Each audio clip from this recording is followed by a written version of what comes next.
Hello guys, তোমরা সবাই কেমন আছো? আশা করছি ভীষণ ভালো আছো। আমিও ভীষণ ভালো আছি। তো ওয়েলকাম টু মাই চ্যানেল, যার নাম হচ্ছে দিয়া চিকু। তো সকাল সকাল চলে এসেছি রান্নাঘরে, কারণ রান্না করতে হবে, কোনো কিচ্ছু রান্না হয়নি। তো আজকে কি হয়েছে, আমার তো সকালেই রান্না হয়ে যায়। তা ওর এক সপ্তাহ নাইট হয়, এক সপ্তাহ ডে হয়। এবার ও কী করেছে, এবার যেই ছেলেটা নাইট করে সে বলেছে নাইট করবে না। হঠাৎ করে সে ফোনও করেনি ওকে, ও বলেছে নাইটে যাবো। এবার সকালবেলা ওর ফোন এসছে, ডিউটিতে আসেনি বলে ও তাড়াহুড়ো করে বেচারাকে কিছু টিফিনও বানিয়ে দিতে পারলাম না। বেচারা ওই কেক কলা খেয়ে চলে গেছে। এবার আমি করব রান্না। তো চলো রান্না শুরু করা যাক। প্রচুর দেরি হয়ে গেছে, 10:30 বেজে গেছে। রান্না করতে হবে, ও আসবে আবার 1টার সময় খেতে। তো চলো আমি বেশি বকবক না করে রান্নার দিকে। দেখো আজকে বানাবো লাউ।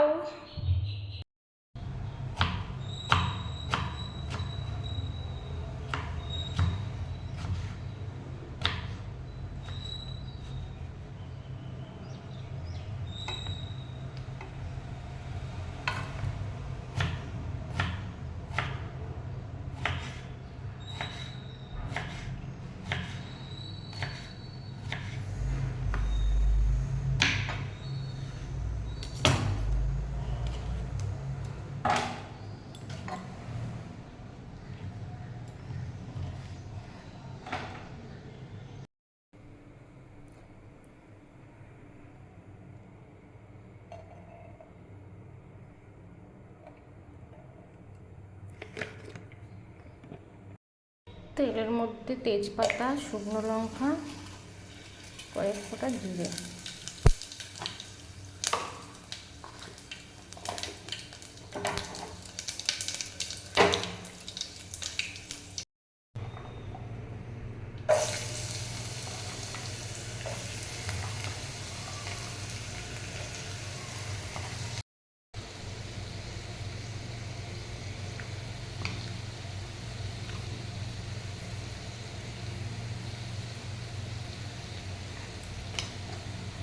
তো গরম পড়েছে গাইস, কি বলবো, রান্নাঘরে ঢুকলে অবস্থা দেখো ঘেমে। তো চলো ওদিকে আমি লাউটা বসিয়ে দিয়েছি, লাউটা হতে থাকুক। ততক্ষণে আমি কেটে নিই হচ্ছে, ততক্ষণে আমি আলু।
গাইস আমার লাউটা অনেকটাই হয়ে এসছে। তো এর মধ্যে না 2-1টা চিংড়ি মাছ ছড়িয়ে দেবো।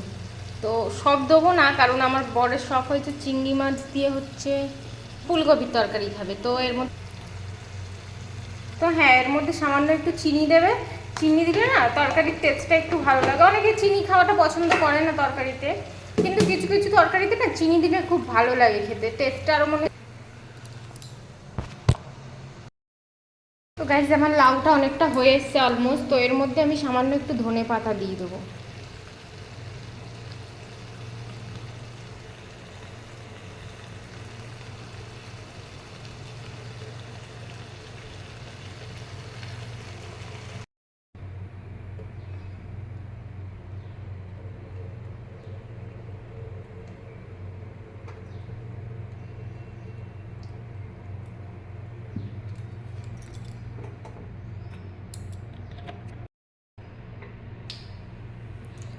রান্না করতে করতে তেলটা হয়ে গেল শেষ, তো আরেকটু তেল ওর মধ্যে অ্যাড করে ওর মধ্যে একটু সামান্য একটু জিরে ফোড়ন দিয়ে দেবো। এবার বসিয়ে দেবো হচ্ছে মাছের ঝোলটা। তো মাছের ঝোলের মধ্যে একটু সামান্য জিরে দিলাম, এরপরে পেঁয়াজ তো দিয়ে দিলাম সামান্য পেঁয়াজ।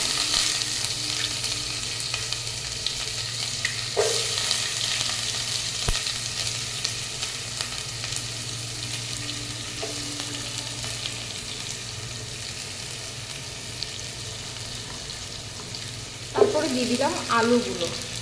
আলু পেঁয়াজটা আমি সবসময় একসাথেই দিই, কারণ আলু পেঁয়াজটা একসাথেই ভাজা ভাজা করে নিই। এর মধ্যে না সামান্য একটু নুন দিয়ে দিলে খুব তাড়াতাড়ি পেঁয়াজগুলো গলে যায়। তো এটাই আস্তে আস্তে আমি করবো, ঢাকা দিয়ে দিয়ে যাতে পেঁয়াজগুলো না পুড়ে যায়। এর মধ্যে সামান্য একটু নুন দিয়ে দেবো, তাহলে পেঁয়াজগুলো খুব সহজেই গলে।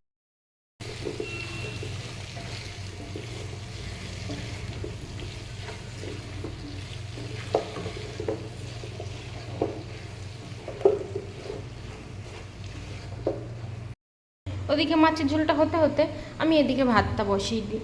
এদিকে আমার মাছের ঝোলও একদিকে হতে থাকবে, একদিকে ভাতটাও হয়ে যাবে। তাহলে আমার কাজটা তাড়াতাড়ি হয়ে যাবে না, ভাতটাও হয়ে যাবে। তখন আমি গ্যাস ফ্যাস মুছে ওপরে গিয়ে একেবারে চান। তো গাইস আমার আলুটা ভাজা হয়ে গেছে। তো আলুটা ভাজা হয়ে গেছে, এবার একে একে এর মধ্যে সব মশলাগুলো দিয়ে দেবো। তো আলুটা যখন ভাজা হয়ে গেছে এর মধ্যে দেবো আদা বাটা,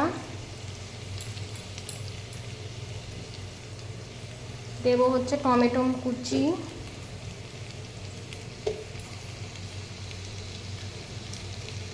এক চামচ জিরের গুঁড়ো, হলুদ গুঁড়ো, নুন, তারপরে দেবো হচ্ছে লঙ্কার গুঁড়ো।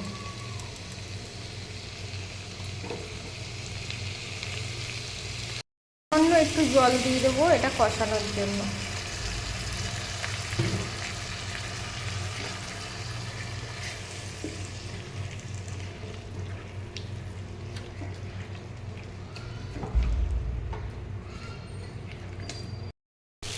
তো গাইস আমার তরকারিটা দেখতেই পাচ্ছ কষানো হয়ে গেছে ভালো করে।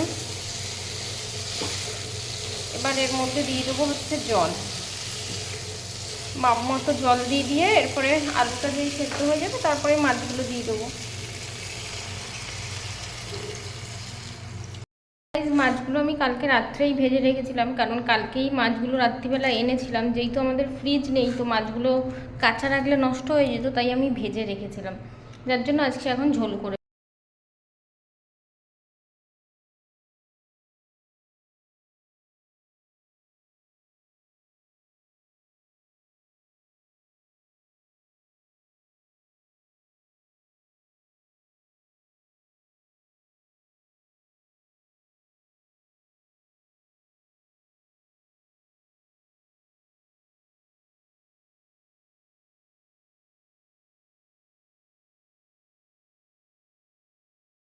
তো গাইজ আমার অলমোস্ট মাছের ঝোল কমপ্লিট।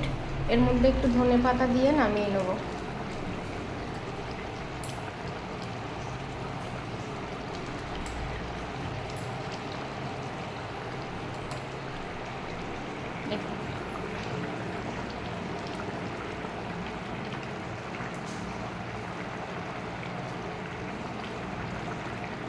এই যে ভাতও কমপ্লিট,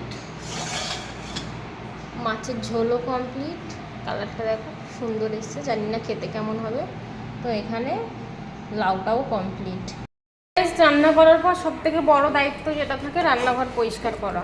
তো দেখো আমার রান্না কমপ্লিট। এবার রান্নাঘরটা চট করে পরিষ্কার করে নিই, কারণ 12:30 বেজে গেছে অলরেডি। এক্ষুনি ও খেতে চলে আসবে, তার মধ্যে আমাকে চানটা কমপ্লিট করতে হবে। তো চানটা করে নেবো। চানটা করে নিয়ে আবার গোপালকে ও খেতে দিয়ে গেছিলো গোপালকে। দেখো আমি কথা বলতে বলতে তুলতে যাচ্ছি কাজ করতে করতে, দেখেছো? তো ও গোপালকে সকালবেলা একবার খেতে দিয়ে গেছে। তো যাদের বাড়ি গোপাল আছে তোমরা সবাই জানো গোপালকে সেবা দিতে হয়। তো ও সকালবেলা দিয়েছে, এবার আমি দুপুরবেলাটা দেবো চান ঠান করে। তো চলো তাড়াহুড়ো করে নিই, কারণ গপু বাবার খিদে পেয়ে গেছে। ওকে আমি চেষ্টা করি 12টার মধ্যেই খেতে দিয়ে দেওয়ার। ঘর মুছতে মুছতে ও চলে আসলো, আর চান করা হলো না। তো চলো গেটটা খুলে দিই, গেটটা আটকানো আছে, ও চলে এসছে।